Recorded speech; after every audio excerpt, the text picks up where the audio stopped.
할렐루야. 네. 우리 박수 쳐야 된대요. 지난주에 박수를 받더니 이번 주 찬양 훨씬 더 놀라울 정도로 찬양을 잘하죠. 우리 다음 주도 기대하면서 박수 한번 하겠습니다. 사도 바울이 빚진 자의 삶이 얼마나 힘들고 어려운가를 우리 성가대 지휘자님이 아마 경험하실 거예요. 다음 주 기대하겠습니다. 자, 우리 하트를 만드시고 한번 고백하겠습니다. 하나님 사랑합니다. 예일교회 사랑합니다. 시작. 하나님 사랑, 예일교회 사랑. 자, 목사님 사랑합니다. 옆에 사랑 가르치면 지사님, 권사님 사랑합니다. 시작.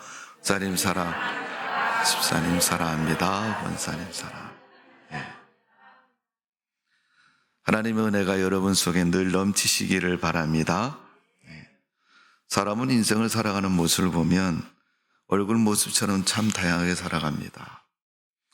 세상에 여러분, 쌍둥이라도 얼굴이 똑같을 줄 알았는데 조금씩 다르죠? 대부분 견해를 보면 뭐가 하나 달라도 다르다고 얘기합니다. 가끔 우스운 에피소드가 있지 않습니까? 신혼천 결혼하고 나서 쌍둥이랑 결혼했는데 언니가 동생 같고 동생이 언니 같은 그런 우스운 에피소드가 있습니다만은 사람의 얼굴이 다양한 것처럼 사람들은 인생을 살면서 다양한 모습으로 살아갑니다.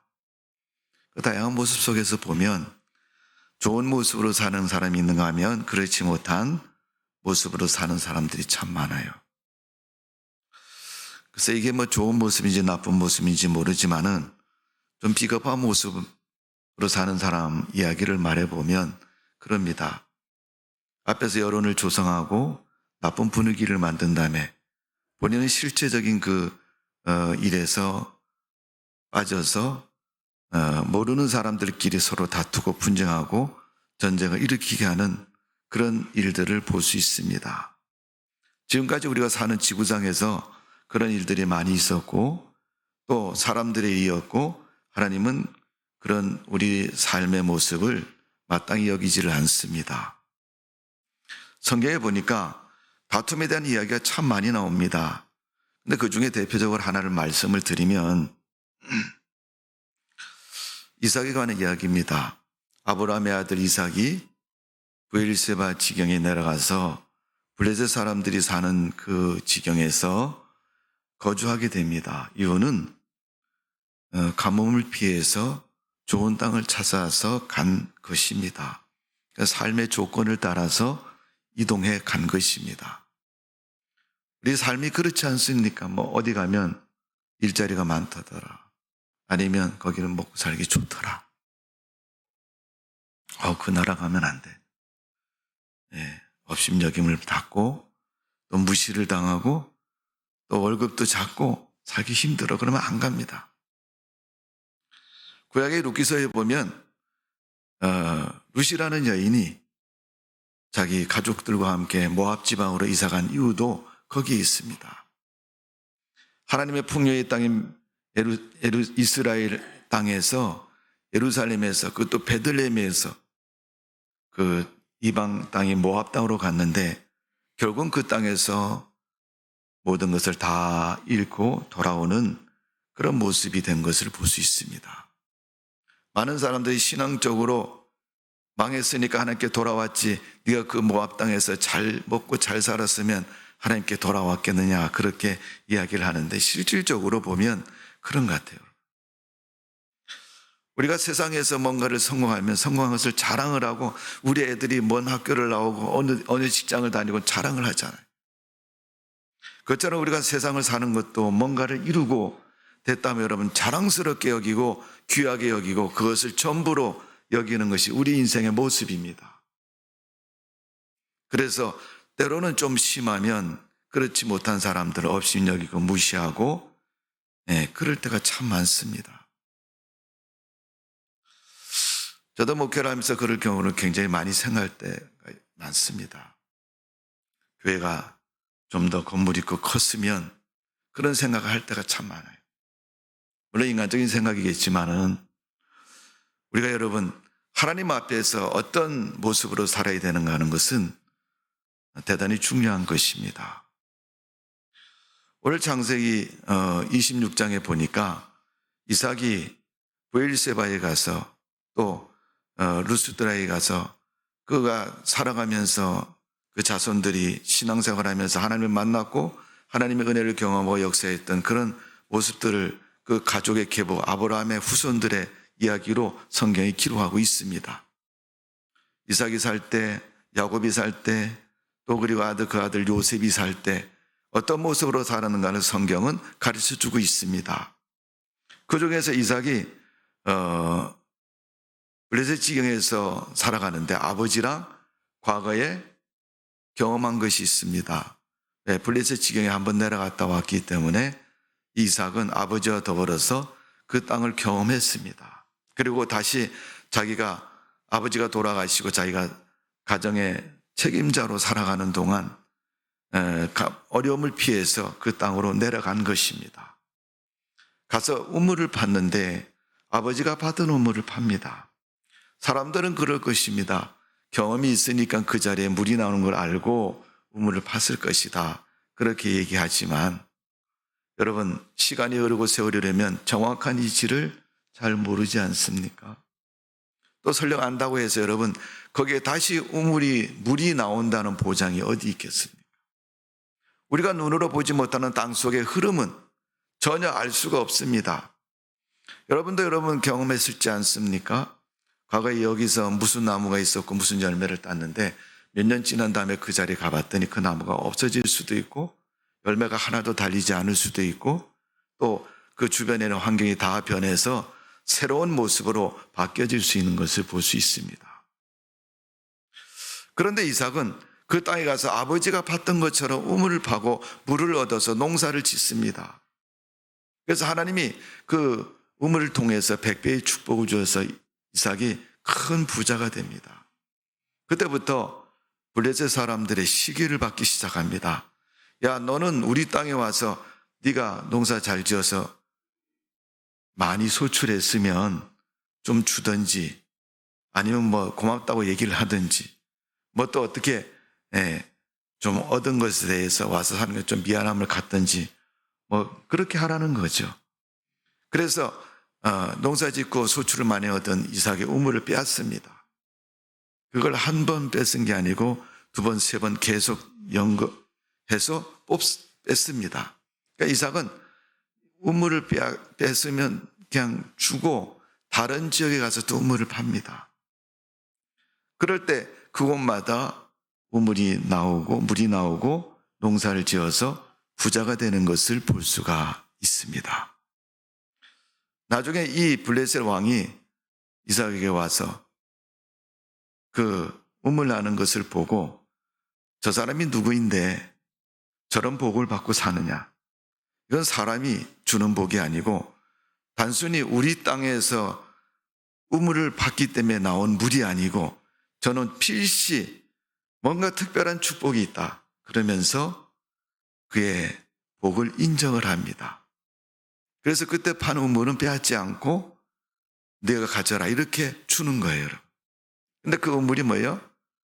창세기 26장 22절에 보니까 르호봇이라는 우물입니다. 자, 이삭이 우물을 파서 물이 나와서 그 메마른 땅에 농사를 지어서 부자가 되었다. 이삭이 우물을 안 파도 그 땅 속에는 물이 흐르고 있고 누구든지 그 우물을 파면 그곳에 물을 파면 물이 나오게 되어 있습니다. 중요한 것은 그가 그곳에 우물을 팠다는 것이 중요합니다. 땅 속에 물이 있다는 사실을 이삭만 아는 것이 아니라 블레셋 사람들도 알았을지 모릅니다. 그러나 그들은 우물 파지 않았습니다. 그러나 이삭은 그곳에 우물을 팠고 물을 얻어서 농사를 짓고 부자가 된 것입니다. 여러분, 하나님을 믿으면 복을 받는 거 모르는 사람이 누가 있습니까? 세상 사람도 압니다. 그러나 교회 안 다니는 사람도 하나님을 믿으면 복을 받는다는 사실을 알고 있어요. 또 어려울 때는 하나님을 찾습니다. 그렇기 때문에 여러분, 하나님이 없다고 말할 수도 없는 것이고 하나님이 복을 주시는 사실을 부인할 수도 없는 겁니다. 근데 문제는 이삭처럼 우물을 판 자가 물을 얻는 것처럼 믿음 생활하는 성도들, 믿음을 지키고 믿음의 복을 받는 것, 하나님이 주시는 축복입니다. 그러나 이삭처럼 우물을 파는 자가 누구인가를 하나님은 지금도 보고 계시고 여러분 삶 속에서 그 복을 허락해 주시는 줄로 믿습니다. 어떤 사람은 교회를 다니면 교회에서 예배 드렸는데 뭐 집에서 예배를 드리냐 이렇게 말하는 사람이 있습니다. 저는 오늘 여러분 가정에 아주 중요한 하나님의 축복의 이유를 말씀을 드리려고 하는 겁니다. 여러분 가정 예배를 꼭 드리십시오. 가정 예배는 이삭이 우물을 파고 로봇의 축복을 받는 것처럼 여러분 가정 예배가 여러분 가정의 축복을 좌우하는 복 있는 예배가 될 줄로 믿습니다. 오늘 사도행전 10장에 보니까 백부장이 고넬료라는 사람이 나옵니다. 그는 이방인이었고 하나님을 믿지 않는 그런 사람이었습니다. 그러나 성경을 읽어보면 그가 하나님을 경외했다라고 말하고 있습니다. 자, 오늘 본문 2절에 보니 그가 경건하여 온 지방과 더불어 하나님을 경외하며 그가 온 지방과 더불어 하나님을 경외했다. 그가 하나님을 잘 섬겼다. 그가 하나님을 믿으니 하나님을 의로 여기고 그를 축복해 주셨다. 이런 표현이 아니라 그 집안과 더불어서 하나님을 잘 믿었다. 여러 사람이 하나님을 잘 믿었다. 그것도 뭐 집안이라니까 가족이라는 의미를 가지고 말할 수가 있습니다. 오늘 하나님을 경외했던 이 고넬료가 하나님의 축복을 받는 것처럼 여러분 가정 모두가 하나님을 경외하고 그런 축복을 받는 복 있는 성도의 삶이 되시기를 주님의 이름으로 축원합니다. 아이 목사님 예배를 드리려고 그러면 찬송가도 모르고 또 설교도 못하고 여러분 설교 못하셔도 찬송가 잘 못 불러도 여러분 집에서 부르는 건 누가 와서 보지도 않습니다. 여러분. 좀 틀리면 어때요 여러분? 괜찮아요. 먼저는 예배를 드리냐 안 드리는 게 중요한 거지 예배를 어떻게 형식에 맞춰서 틀리지 않고 잘 드렸느냐. 대부분 여러분 교회에서 보면 다 그런 건 아니지만 목사님 찬송가 드리는가 안 드리는가 보는 사람 예배 잘 안 드리는 사람이 꼭 잘 알더라고요. 지금은 자꾸 하시면 춘천에 소양교회 이원호 목사님이라는 분이 계셨는데 그분이 교통사고로 갑자기 돌아가셨습니다만은 그분이 이제 교회에서 예배를 드릴 때 본인도 잘 못 느끼셨대요. 찬송가를 부를 때 너무 흥이 나왔고 찬송가 때가 뭐 합니다 이렇게 끝나잖아요. 쭉 이렇게 가잖아요. 그죠? 그 끝에 말이 아싸라고 붙였어요. 그냥. 그러니까 그걸 들은 사람도 있고 못 들은 사람도 있고 그래가지고 어떤 분이 목사님 찬송가 부르다가 뒤에 가다 아싸가 뭡니까 그랬대. 그래 내가 언제 아싸 했냐고 그랬다는 거예요. 그래갖고 여러분 테이프를 다시 돌려갖고 보니까 정말 아싸 했다라는 거예요. 그래서 그분이 공식적으로 사과를 하셨다는 거예요. 그러니까 여러분 그렇다고 해서 예배가 아니다. 그건 아니잖아요. 형식과 순서에는 좀 틀릴 수도 있어도 중요한 것은 예배를 하나님 앞에 드리는 것이 중요합니다. 전쟁 중에도 가난 중에도 어렵고 힘들고 고통 그 중에도 바쁜 중에서도 하나님 앞에 예배를 드리는 것이 중요한 겁니다. 여러분 유대인들은 시간 개념을 굉장히 철저하게 지킵니다. 그래서 그들은 여러분 기도 시간이 정해져 있지 않습니까? 지금도 유대인들은 사이렌 불면 길을 가다가도 엎드려서 기도를 합니다. 그만큼 철저하게 지키는 그들의 신앙이 하나님의 축복과 인정하심을 갖게 되는 것을 볼 수가 있습니다. 하나님 앞에 예배를 잘 드린 다윗 시편 101편 1절 2절에 보니까 하나님께 찬양하라 내가 완전한 마음으로 내 집에서 행하리이다.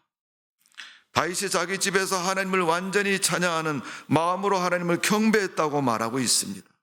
그는 왕입니다. 얼마나 바쁘겠습니까? 일개 나라의 대통령도 여러분 이것저것 업무가 밀려서 쉬는 날이 없을 만큼 열심히 뛰어야 되는데, 여러분 요즘처럼 인터넷이 발달돼 있고 고속철도가 다니고 그런 시대가 아닌, 그 걸어 다니고 말 타고 다니는 그 다윗 시대, 그 다윗이 여러분 그 바쁜 업무 중에서도, 또 그 왕이 되기 전에는 사울이 쫓아오니까 도망 다니라고, 여러분 오늘은 어디가 숨을까? 그것이 다윗의 매일 일과입니다. 그래서 내일 숨을 수 있다는 것이, 장소가 정해지면 다윗은 그날 밤에 다리 쭉 뻗고 자는 거예요. 오늘 밤 지나고 내일 저기 가면 되니까. 그런 일과 속에서도 다윗은 한 번도 하나님 앞에 예배를 게을리지 않고 예배를 드렸습니다.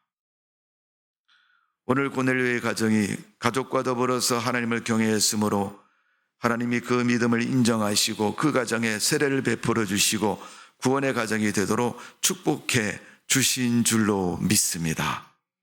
구약의 욥기서에 보면 욥기서 1장 5절에 보면 욥이 자녀들을 불러다가 성결케 하되 아침에 일어나 명수대로 번제를 드렸으니 항상 이러하였더라 그랬어요.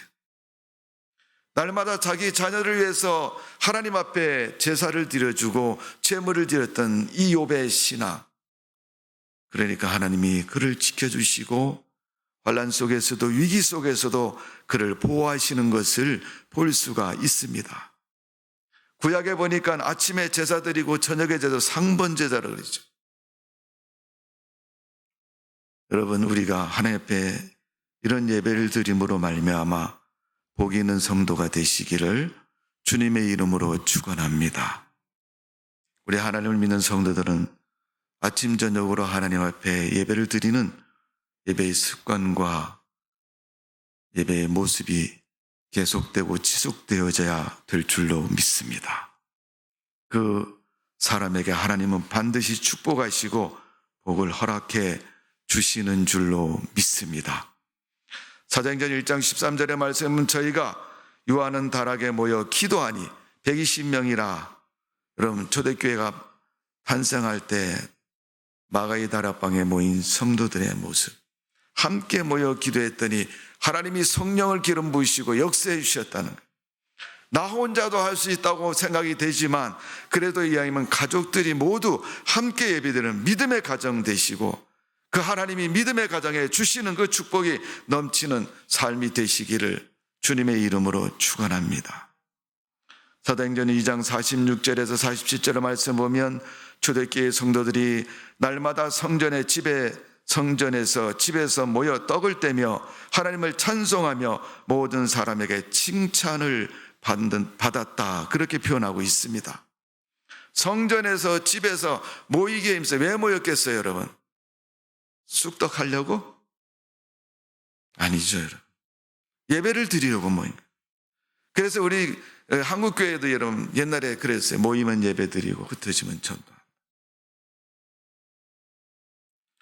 그때 하나님 믿는 대통령은 뭉치면 살고 흩어지면 죽는다, 그렇게 말했는지 모르지만은 어쨌든 성도는 모이면 예배해야 됩니다. 지금까지 만든 쑥떡도 충분히 먹으니까 여러분 더 이상 만들지 마시고 모이면 하나님을 찬양하고 예배를 드리고 하나님을 경배하는 그런 믿음의 삶이 되시기를 주님의 이름으로 축복을 드립니다. 사도행전 10장 24절에 고넬료가 일가와 가까운 친구를 모아 기다렸다. 베드로 사도가 오기를 기다리고 있었어요. 그러니까 그만큼 얼만큼 고넬료가 한 군대의 백부장이기도 하지만 한 가장으로서 믿음의 책임자로서 그런 믿음을 가지고 있는 겁니다. 그러니까 그 가정이 복을 받는 거예요. 그 가정이 구원을 받는 겁니다. 여러분 가정 예배는 놀라운 역사를 일으킵니다. 사도 바울이 감옥에 갔을 때도, 예수님의 제자인 베드로가 감옥에 있을 때도 초대교회 성도들이 가정에 모여서 기도했습니다. 왜 잘못 모이면 붙잡혀가는 그 사슬이 시퍼런 시대, 밤에 몰래 모여서 제자들을 위해서 복음 전하다가 붙잡힌 사람들을 위해서 기도하는 거죠. 총칼을 들고 가서 싸워서 옥문을 열 수 있는 것도 아니고 할 수 있는 건 기도밖에 없으니까 그들이 모여서 기도하는 겁니다. 여러분, 아궁이 떼는 나무도 나무 한 계피로 불을 뗄 때와 10개로 불을 뗄 때는 분명히 다른 것입니다. 뭐 알고 있는 것이고 다 그렇게 여기고 있는 거죠. 그런데 우리는 한 개로만 떼기 때문에 잘 안 되는 거예요. 여러분, 삶이 어려울 때마다 가족들이 모여서 함께 하나님을 섬기는 가정예배의 축복이 여러분 가정에 있으시기를 주님의 이름으로 축원합니다. 아유, 목사님 시간이 없어요. 애들이 말이죠. 이놈들이 새벽에 나가면 밤늦게까지 안 들어와요. 그러면 일주일에 하루라도 여러분 드리셔야죠. 정해놓고. 하나님을 믿는다는 것은 하나님을 인정한다는 것이고, 하나님을 인정한다는 것은 하나님의 모든 것을 인정할 수가 있어야 됩니다. 모든 것은 집에서나 교회에서나 어디서나 하나님을 인정하고 그대로 사는 것을 말하는 겁니다. 교회 안에서만 하나님을 믿고 아멘 할렐루야 하지 마시고, 우리 삶 속에서도, 우리 가정 속에서도, 내 직장과 내 일터 속에서도 하나님을 인정하는 그런 믿음의 가정으로 살아가는 성도가 되시기를 주님의 이름으로 축원합니다. 우리는 코로나19로 인해서 잊었던 우리의 예배의 모습을 빨리 회복을 해야 됩니다. 첫 번째는 가정 예배가 회복되어야 될 줄로 믿습니다. 고넬의 가정처럼 가정 예배가 회복되셔야 돼요. 두 번째는 여러분, 신방 예배가 회복이 되어야 됩니다. 여러분, 신앙은 인격적인 만남이 신앙의 만남입니다.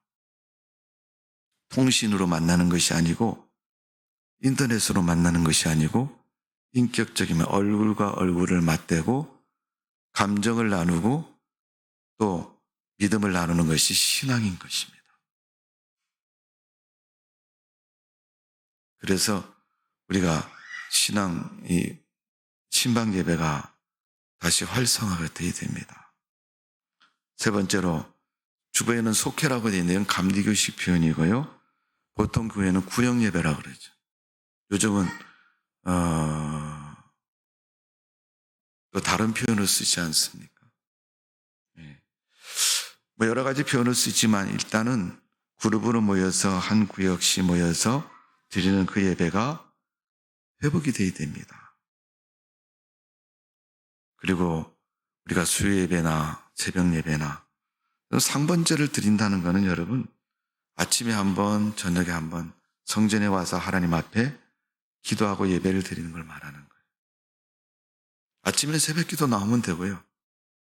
저녁에 여러분이 시간 맞추어서 와서 기도하고 가시면 돼요.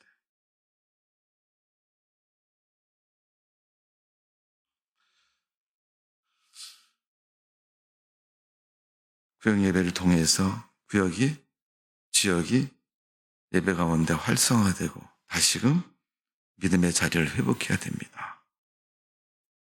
마지막으로 가정 예배가 회복되는 가정마다 하나님이 크게 축복해 주실 줄로 믿습니다.